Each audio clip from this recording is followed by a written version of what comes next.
Welcome to Mid-Maryland Votes. Today we're joined by Marc Mignogna, treasurer of the Washington County Republican Central Committee, the group responsible for promoting party principles, supporting candidates, and coordinating political efforts at every level.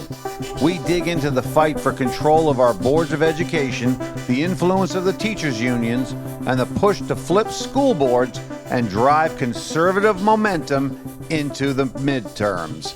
Now let's get into it. Welcome to Mid-Maryland Votes. I am your host, Mark Flynn. With me is my co-host, Ethan Lowen. And we have a very distinguished guest tonight. We have Marc Mignogna. Good Italian name.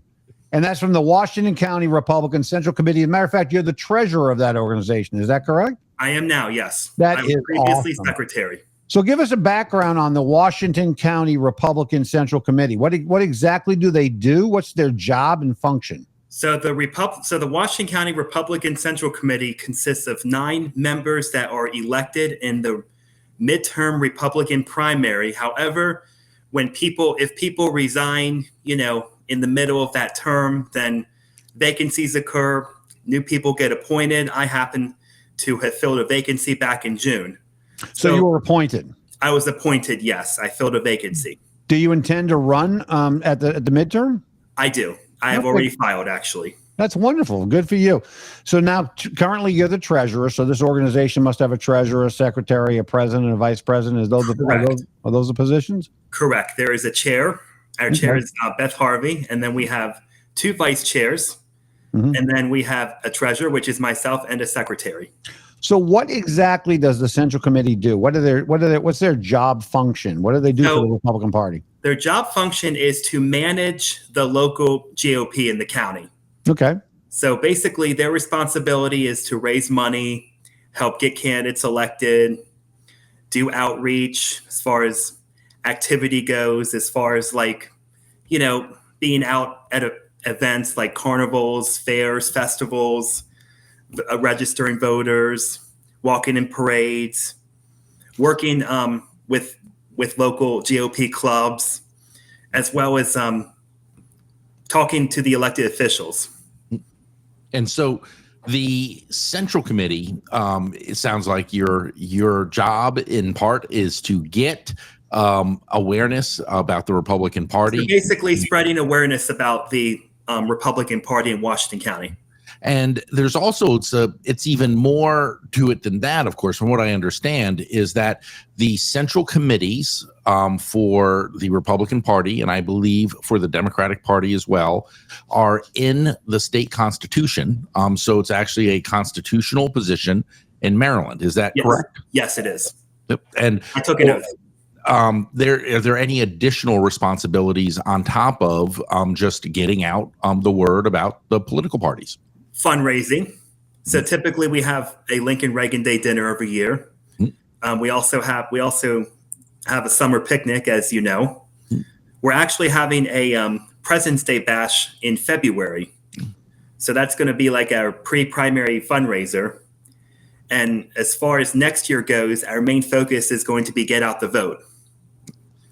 And another responsibility is to house a headquarters during election cycles. Right. And where people can come and, stuff envelopes, they can make phone calls, they can pick up signs. So it's our responsibility to keep that headquarters staffed during the months it's open. We just had a few elections a while back. Can you describe those elections and the outcome and how the committee had an effect on those? Well, the several elections that occurred nationwide a few weeks ago were very disappointing, in my opinion, obviously, as a Republican. I think the biggest problem is in our party, especially during non-presidential years, is apathy. People are not engaged. People only seem to come out, during a presidential year. They'll go vote, they'll vote for the president, and then they'll leave the rest of the ballot blank. And that's a problem. And why is it such a problem, do you think? Because the local offices, the local government has an effect on your everyday life. I would even say more of an effect than a presidential election. They're your neighbors. They're approachable. you can access them much easier. And they have a more direct effect on your life than the president Correct. of the United States does. They have a direct effect on your life. From taxes to school boards. Yep, taxes, school board, you name it. And in this upcoming midterm election, the governor is up for election. And so if there are Republicans who came out and helped to elect Donald Trump, and if they're assuming, great, well, things are going great. Donald Trump had a landslide victory, right? Better than any previous election he's been in. And then the midterms come along and they're like, everything's so good. What do I even need to pay attention for? But of course, the governor is going to be elected on top of that, which, I mean, I would argue probably has more of an impact on the average everyday life of a Marylander than who the president of the United States is. Republicans have to stop assuming just because Trump won that everything's all good, there's nothing to worry about. That is not true at all.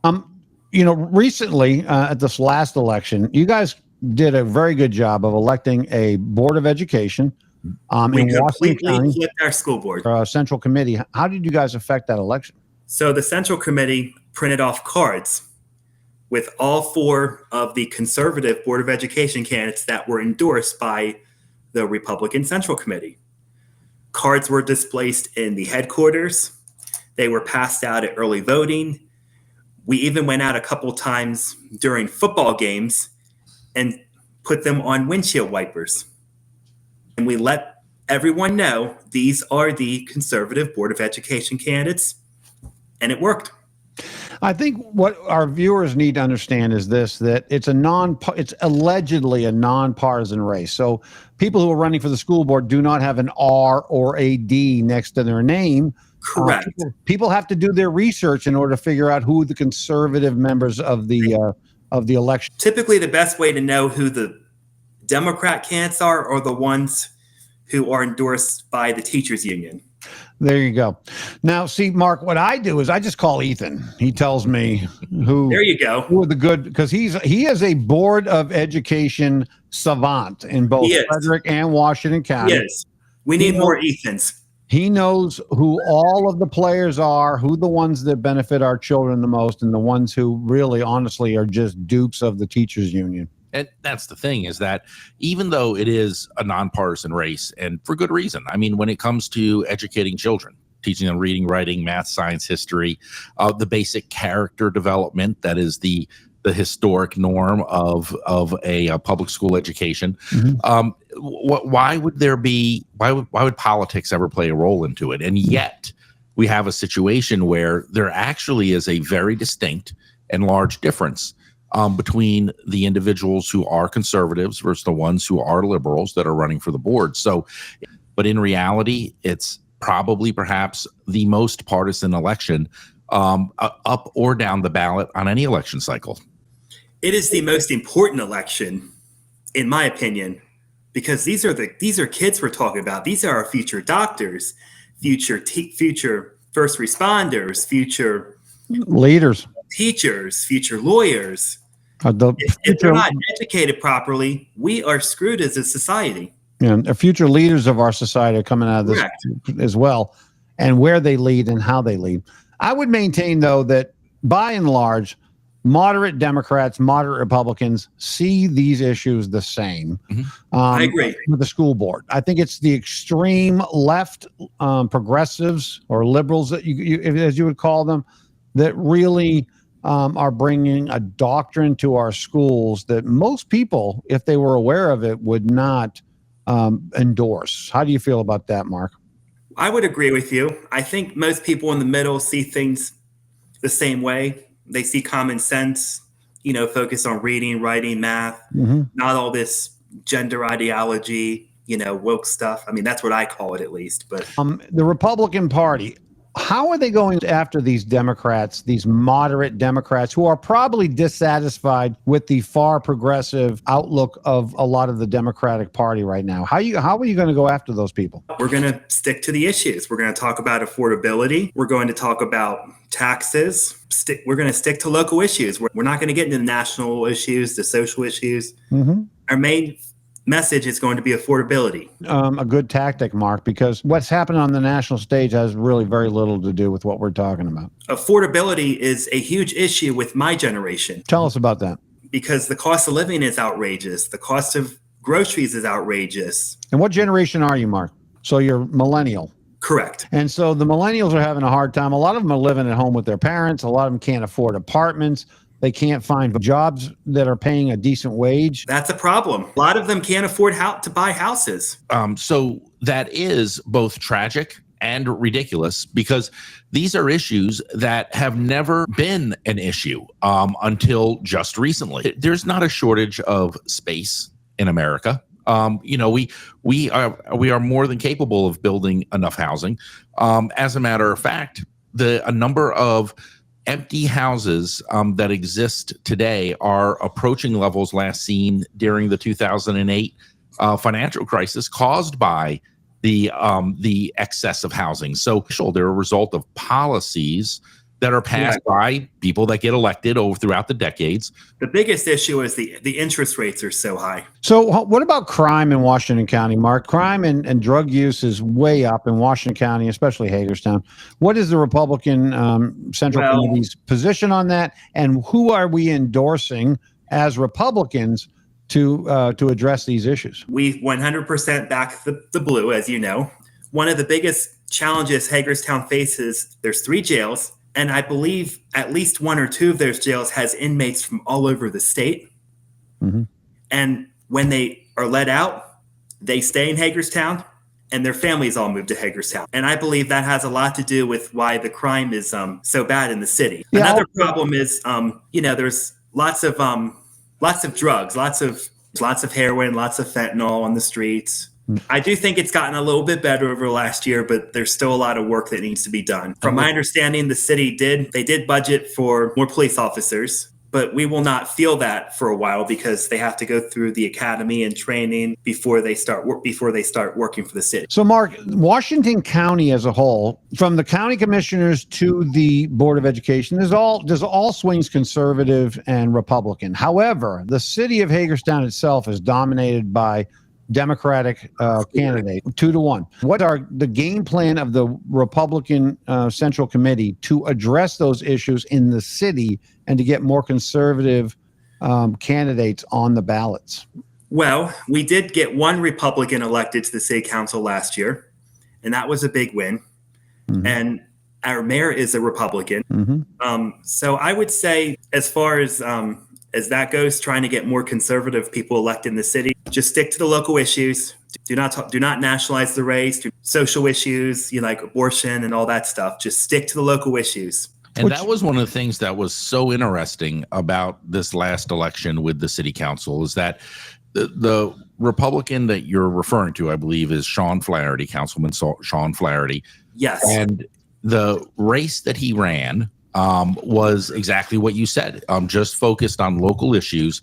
And he really seemed to connect with just average people. And so I spent a lot of time with him. So the Central Committee did work with him in order to make that election and secure. Yes. And we had 1 Republican that only was behind by 25 votes. So we almost got 2 Republicans on there. And for the city of Hagerstown, that's actually quite a swing. What do you attribute that to? Door knocking, talking to people. Mm-hmm. If you talk to most people who live in Hagerstown, a lot of them have the same concerns as we do: crime and economic development. You stick to those issues, you can win. Those are common sense issues. And when you stick with common sense issues, you appeal to a wide variety of people: independents, Democrats, Republicans, doesn't matter. And that's what we need to stick to. Yeah. We all want to raise our children in an environment where there's no crime, no drugs, that those things are under control, and then it's livable and affordable. And one of the things that you're saying just a couple of times now, when you describe how to win elections with knocking on doors and going out to fairs, etc., you're not describing expensive ad campaigns, grassroots, and getting to know people one-on-one. That's why it's important for the Central Committee, which is the party leadership, to raise money so that we do have money for ads and for texting and mailers for the elections. Do you have trouble finding the volunteers that are needed to get out? Yes, we do. And it's always the same people. So is there a web page or a Facebook page or something that our viewers can go to if they want to get Yes. involved in Republican politics in Washington County? Yes, it's WCMDGOP.com. MDGOP.com. WCMDGOP.com. We will put that, and we will put it in our comment section. We'll link to. You got it. Frederick County, which is the county I live in, did elect a couple of conservative members to the Board of Education, which was considered a huge victory. Yes, it was, and I know them both personally. They're great people.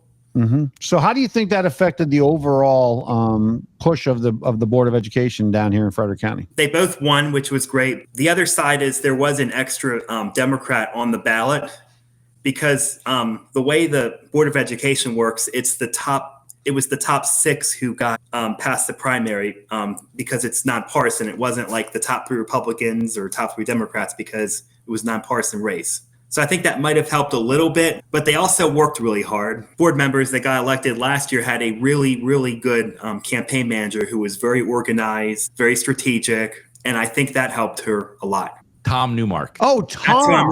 We had Tom on the show several times. Brilliant man. And he had a huge impact on that. Oh, I thought it was Ethan you were talking about. And he is very motivated and he is very smart. And he already has candidates lined up for the next cycle. Yeah.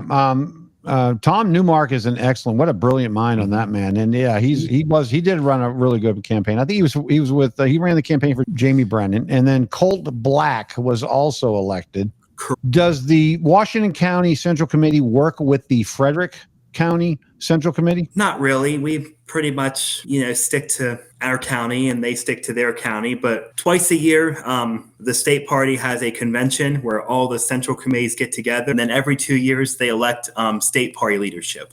And does the state central committee, do they play a very active role? And, in other words, what do they do? Rich Collins is his name. He's like our point of contact, as far as if we need anything, etc. How much do you guys get involved in the congressional races and the Senate races? Well, since we live in kind of a swing congressional district, we get heavily involved with that. What congressional district is that? Congressional District 6. Yeah, and so you got several really good candidates running. We've interviewed several of them, actually. Chris Burnett. Okay, and Chris is a fabulous guy. Fabulous candidate. So who are we planning for them running against? Well, Neil Parrott is still undecided whether he's going to run or not. But ultimately, whoever gets out of the primary will most likely face current Congresswoman April Delaney. Unless David Trone gets back into the race, which I have heard rumors that he might be running for his old seat again, and that will change the whole landscape. They primary April Delaney. That will be an interesting development, no doubt about it. And David Trone has unlimited funds.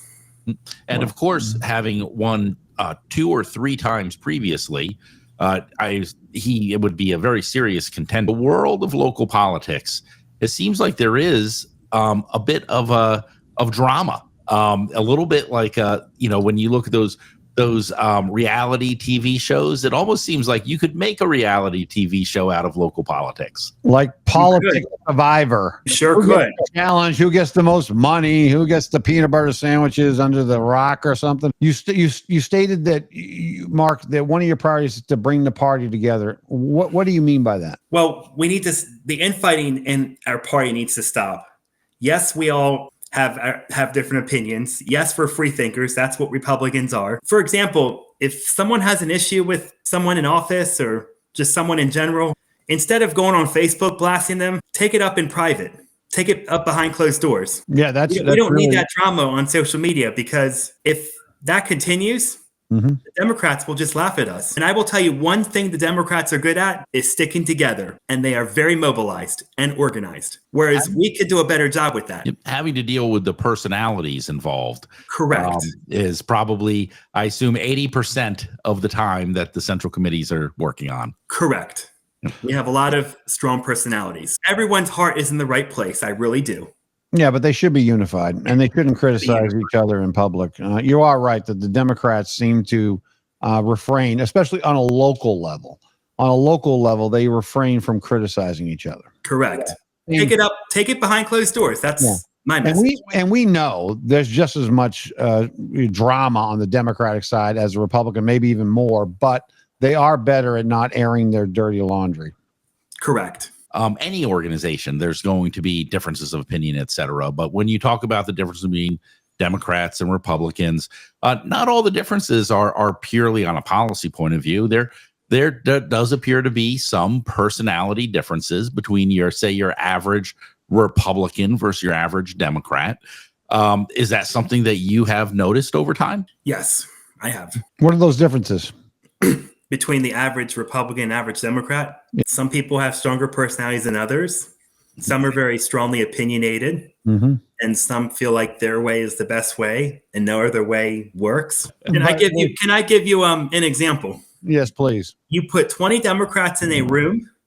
They all come out of one room with one idea. But 20 Republicans in the room, they all come out of the room with 20 different ideas. Do you agree? Yes, I would absolutely agree with that 100%.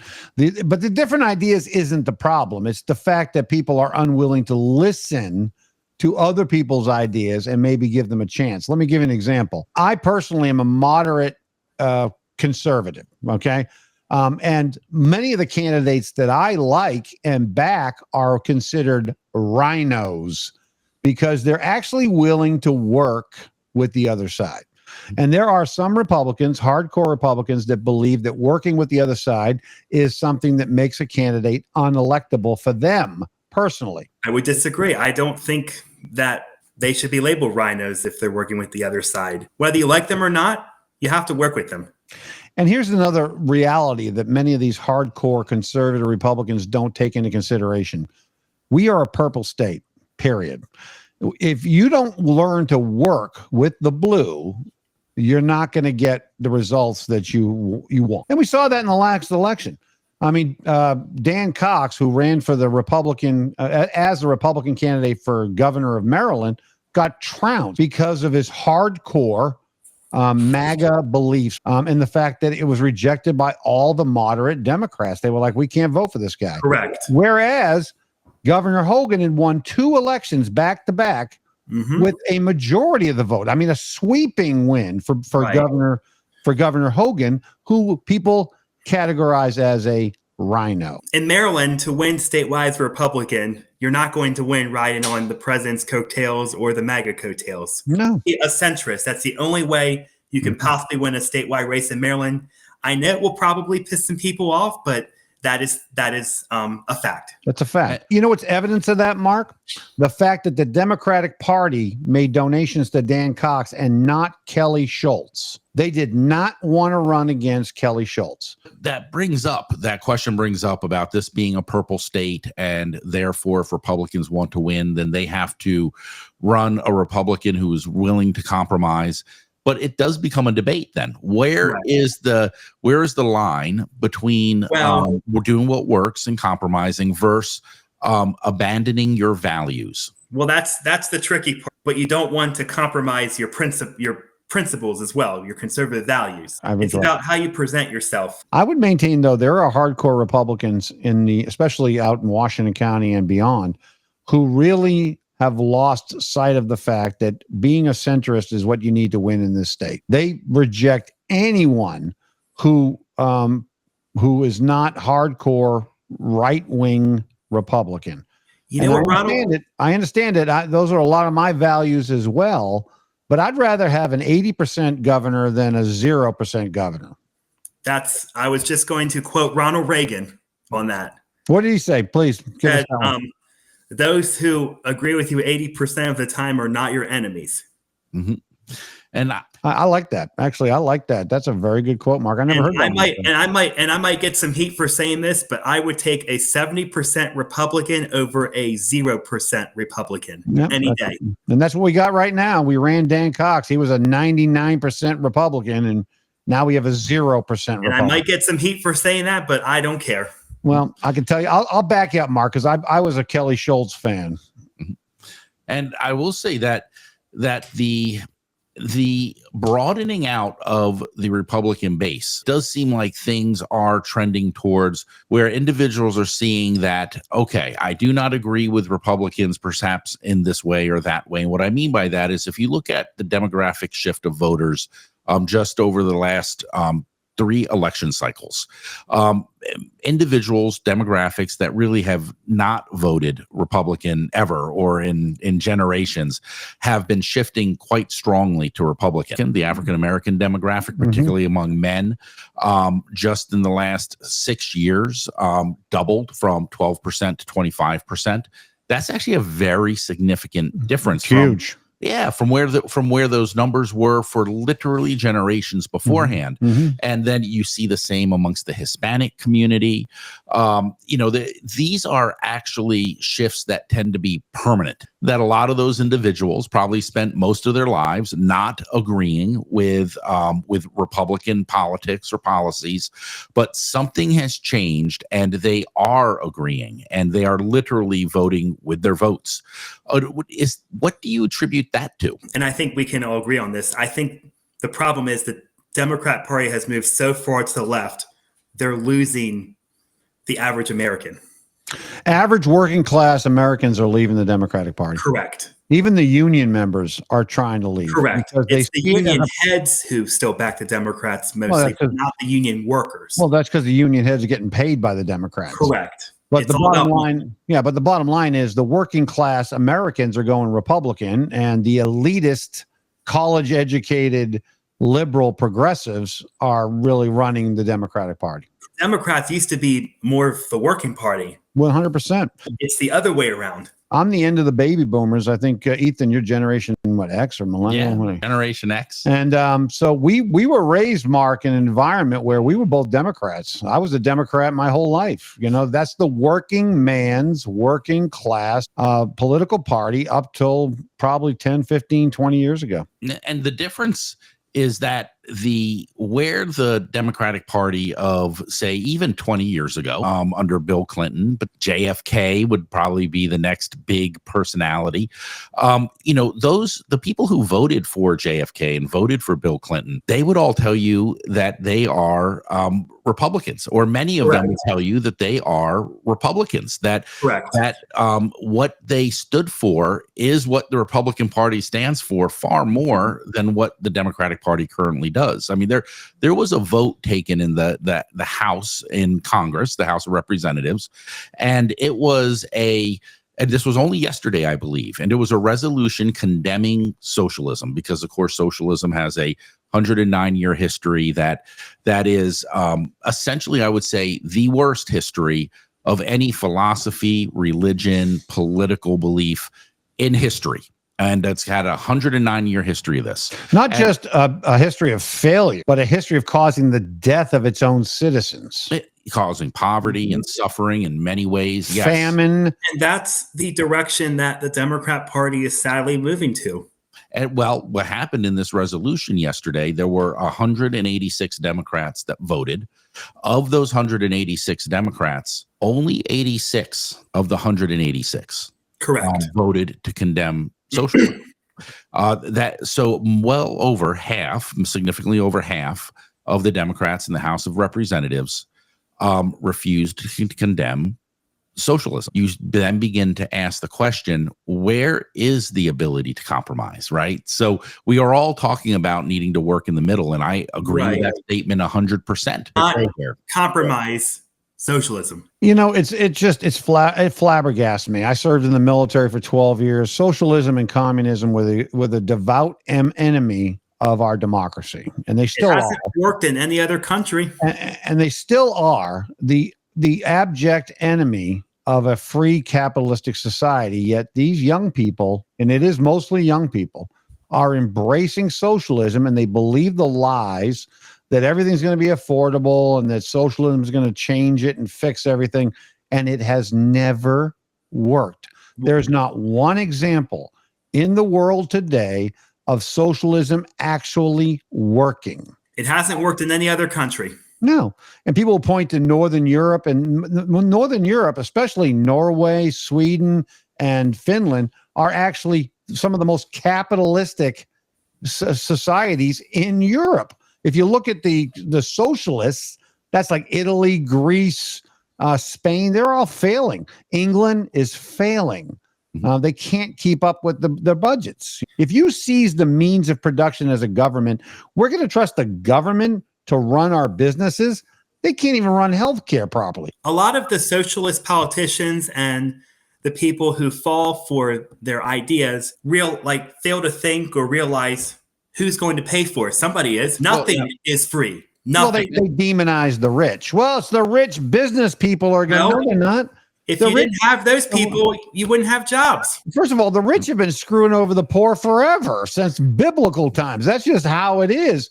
But the bottom line is, you make taxes too extreme for them, they'll just leave the country. And by the way, they have the means to do that, don't they? Well, look at New York City. You know, there was a very famous prime minister of England named Margaret Thatcher. And she is credited with turning around the British economy, which was falling rapidly into socialism back in the 60s and the 70s. And one of her famous statements is one of the reasons that Britain is having such trouble these days is because in the end, socialism always runs out of other people's money to spend. Mm-hmm. I love that quote. Yeah, and it's it's kind of humorous the way that these statements, the claims by the Democrats or the socialists, you know, here in America, where a number of years ago, you know, we go back 10, 15 years, Bernie Sanders, they were claiming and using the Northern European countries as an example, but they don't do that anymore. And the reason is because prime ministers of those Scandinavian countries literally came on air, went on podcasts, and basically were offended that they were being claimed to be socialist nations. And so they no longer make that claims. With socialism being basically the driving influence on many in the Democratic Party, the Republican Party has an opportunity here to recruit the working class people across America. That is correct. One of my main focuses, especially in Washington County, is recruiting young people. We don't have enough young people involved or engaged. I agree. So what's your plan on that? How are you going to get these young people out? Voter outreach. I went online and I printed up a list of hard Republicans from the ages of 18 to 40, and I'm going to start reaching out to them. And I believe those are called the Young Republicans. Correct. I can tell you this: Charlie Kirk's death was tragic, but it was also calculated. Correct. Because he was absolutely 100% appealing to and recruiting young people's minds. Correct.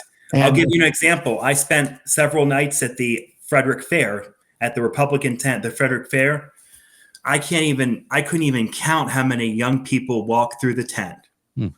So the different clubs were selling Charlie Kirk t-shirts, and they were selling. This is why the far left despised him, because he was so effective. That would have a conversation with anyone, whether they agree with them or not, a civil conversation. And you know how effective he was, because the left kept on labeling him a homophobe, racist, whatever phobe they could come up to. He was none of that. When we did an episode shortly after Charlie Kirk was assassinated, I really was not aware of him before that. I'd heard of his name, of course. Really looking into him and the effect that it was obvious that he had, I actually believe that he was, in a sense, a Martin Luther King type figure for specifically Americans under the age of 35.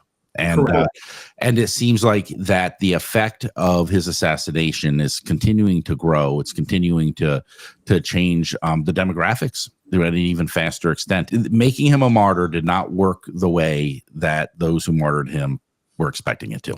Well, it's been a fascinating conversation, Mark. We appreciate you coming on. Is there anything else you'd like to add before we end the interview? I would like to thank both of you for giving me the time of day. As you know, we have the midterms coming up. Filing deadline for the Republican primary is February 24th. We have county commissioners that are up for re-election. We have state delegates, state senators. We have the governor's race, of course, which we won't be quite as involved with because we're more focused on the local level. Attorney General, Comptroller. We have a lot of elections this year. in Washington County, there will be 3 school board members that are And also 3 up for school board re-election. members. Thank you, Ethan. I almost forgot that. Primary election is on Tuesday, June 23rd. Okay. And so as the election and the filing deadline approach very quickly, we will definitely have you on again to give us an update on what you see as the battlegrounds coming up in Washington County, Maryland. Awesome. I would be more than happy to do that. Thank you Well, so Mark, much. thanks again Mark. for being our guest tonight. We had a great time with you. And thank you, Ethan. Thank you. It was fantastic. Definitely. Well, this wraps up this episode of Mid-Maryland Votes with Marc Mignogna. Good Italian name. From my co-host, Ethan Lowen. and on my behalf, Mark Flynn, we thank you for joining Mid-Maryland Votes. We hope you learned something tonight. If you liked what we talked about tonight, go ahead and share it with a buddy or a friend or an enemy. We don't discriminate. Thanks for joining us on Mid-Maryland Votes. We'll see you next time. That was Marc Mignogna with a clear look at the political battle shaping our schools in the future direction of Washington County. This is where strategy, participation, and leadership intersect.